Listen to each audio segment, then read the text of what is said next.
안녕하세요. 말씀을 품고 말씀을 살아내는 바이블 1189 15째 날, 오늘은 창세기 15장입니다. 지난 14장에서 아브라함은 조카 롯을 구하기 위해 가나안에서 벌어진 전쟁에 용감하게 뛰어듭니다. 결과는 대성공이었죠. 훈련되고 준비된 300여 명의 사병을 데리고 북쪽 4개 나라 연합군 진지에 야간 기습을 감행, 롯과 남쪽의 포로들 그리고 빼앗긴 재물까지 되찾아서 돌아오게 됐습니다. 남쪽 나라들 사이에서 이 아브라함의 승리가 대서특필 뉴스로 전해지고 아마 유명인사가 되지 않았을까요?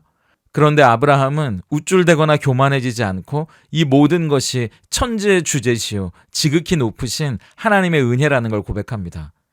이어지는 오늘 15장은 전투에서 돌아온 아브라함에게 하나님이 나타나셔서 두 가지의 약속을 다시 해주시는 이야기인데요. 비록 전투에서 이기기는 했지만 상대는 5개 나라가 맞붙어도 싸우기 힘들었던 북쪽 나라들 아닙니까?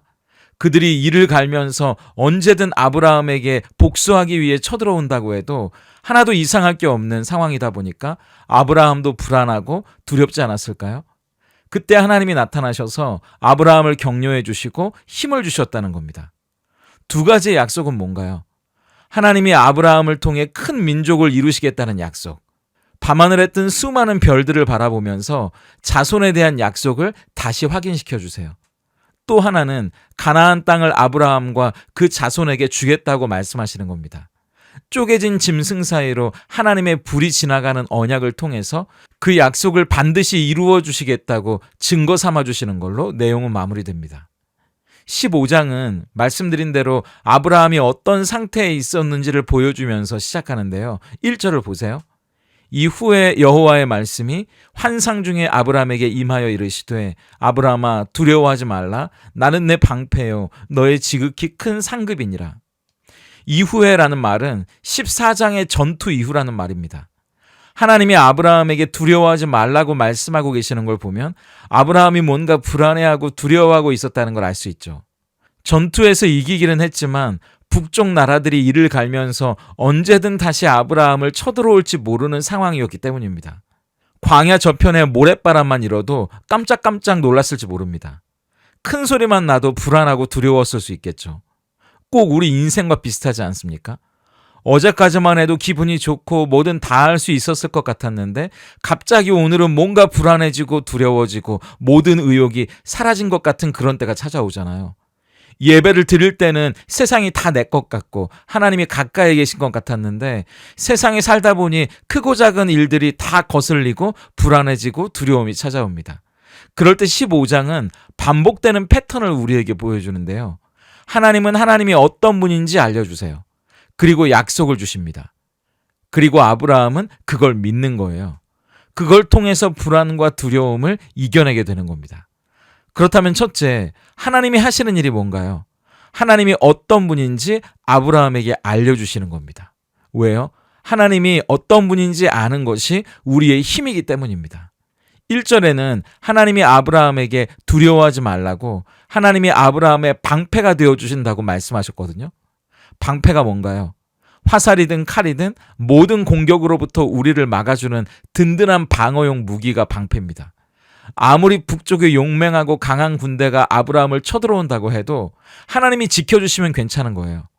아니, 아예 쳐들어올 일조차 없도록 막아주시는 분도 하나님이라는 겁니다. 우리도 세상을 살아가면서 얼마나 많은 불안과 두려움과 염려와 걱정이 찾아오는지 모릅니다. 불안과 두려움, 염려와 걱정에 한번 발목을 붙잡히면 제 아무리 아브라함이라도 속수무책 당할 수밖에 없는 겁니다. 엘리야도 보세요. 갈멜산에서 850대 1의 대승을 거두지만 기쁨도 잠시, 현실은 하나도 달라지는 게 없으니까 낙심에 사로잡혀서 하나님께 차라리 죽여달라고 우울증에 빠지지 않습니까? 그때 필요한 것이 하나님이 어떤 분인지 아는 거예요. 제가 좋아하는 찬양 중에 아무것도 두려워 말라라는 찬양이 있는데요. 그 가사가 이렇습니다. 아무것도 두려워 말라. 주 나의 하나님이 지켜주시네. 놀라지 마라. 겁내지 마라. 주님 나를 지켜주시네. 후렴은 하나님이 어떤 분인지 이렇게 이어지면서 고백하잖아요. 주님은 나의 산성, 주님은 나의 요새, 주님은 나의 소망, 나의 힘이 되신 여호와. 이 찬양을 부르면 다시 힘이 나는 거예요. 하나님이 어떤 분인지 아는 게 우리의 힘이기 때문입니다. 하나님은 세상 모든 공격으로부터 우리를 지키고 보호해 주시는 든든한 방패가 되세요. 그리고 7절을 보세요. 또 그에게 이르시되 나는 이 땅을 내게 주어 소유를 삼게 하려고 너를 갈대아인의 우르에서 이끌어낸 여호와니라. 아브라함에게 땅을 주시는 분, 아브라함의 인생에 하나님이 가지고 계시는 계획을 이루어 가시는 분이 하나님이시라는 겁니다. 그래서 하나님은 아브라함을 갈대아 우르에서부터 부르셨고 그 인생을 인도하시는 분이라는 거죠. 우리도 마찬가지 아닙니까? 예수님을 믿고 하나님의 자녀가 되게 하시려고 우리를 이전의 어둠으로부터, 예전의 삶에서부터 이끌어내신 분이 하나님이시잖아요. 각자의 삶에 아름다운 계획을 이루어 가시려고 지금도 우리의 삶을 인도해 가시는 분이 하나님이십니다. 빌립보서 1장 6절이 그 얘기 아닙니까? 너희 안에서 착한 일을 시작하시니까 그리스도 예수의 날까지 이루실 줄을 우리는 확신하노라. 우리 안에 착한 일을 시작하신 분이 하나님이시라면 갈대아 우르에서 이끌어내신 분도 하나님이시고요. 그것을 이루어내실 분도 하나님이십니다. 우리가 그것을 확신할 때 흔들리지 않는 담대함으로 세상과 맞설 수 있다는 겁니다. 그런데 하나님만 일하시는 게 아니라 아브라함도 하는 일이 있어요. 둘째, 하나님이 어떤 분인지 알려주실 때 아브라함은 그것을 믿었다는 겁니다. 하나님을 신뢰했다는 거예요. 어떻게 해요? 우리의 시간이 아니라 하나님의 시간을 기다리고 인내하는 겁니다. 하나님이 우리의 방패라고 하니까 아브라함이 하나님에게 물어보거든요. 2절을 보세요. 아브라함이 이르되 주 여호와여 무엇을 내게 주시려 하나이까? 나는 자식이 없사오니 나의 상속자는 이 다메섹 사람 엘리에셀이니이다. 하나님이 아브라함에게 나타나셔서 나는 너를 지키고 보호해주는 하나님이라고 말씀하시니까 이때다 싶어서 물어봐요. 그런데 하나님, 왜 하나님의 약속을 안 지켜주시는 겁니까? 큰 민족을 이룰 거라고 하셨잖아요. 그런데 제 아내 사례는 여전히 아이가 없습니다. 그러면 결국은 종중에 좀 똑똑한 엘리에셀이라는 사람을 양자로 드리는 수밖에 없는 겁니까? 하나님께 묻고 있는 거예요. 도대체 하나님의 약속이 이루어질 기미가 안 보이니까요.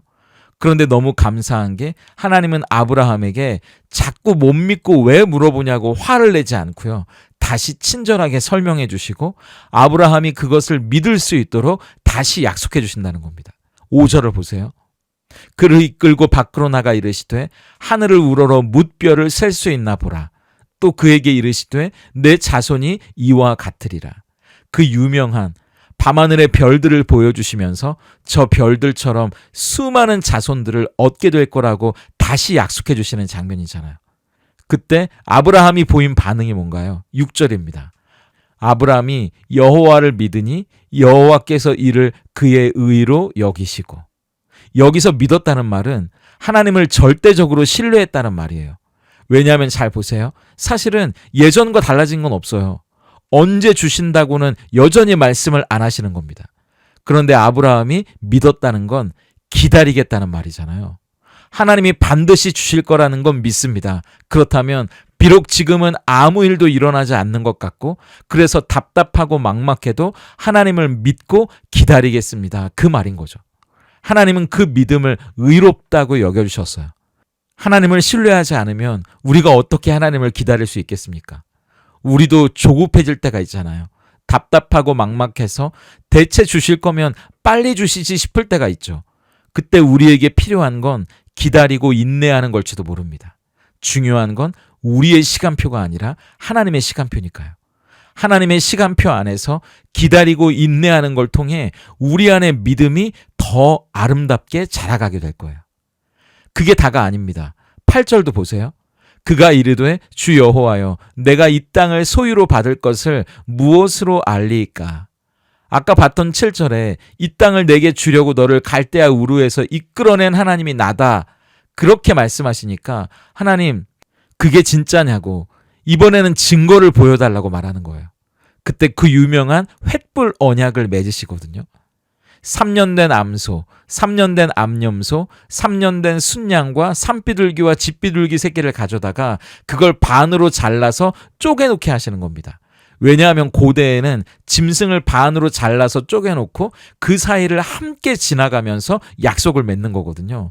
만약 약속을 어길 시에는 지금 반으로 잘려져 있는 짐승처럼 약속을 어긴 사람도 쪼개지는 저주를 받게 될 거라는 뜻입니다. 그런데 17절을 보세요. 해가 져서 어두울 때 연기 나는 화로가 보이며 타는 횃불이 쪼갠 고기 사이로 지나가더라.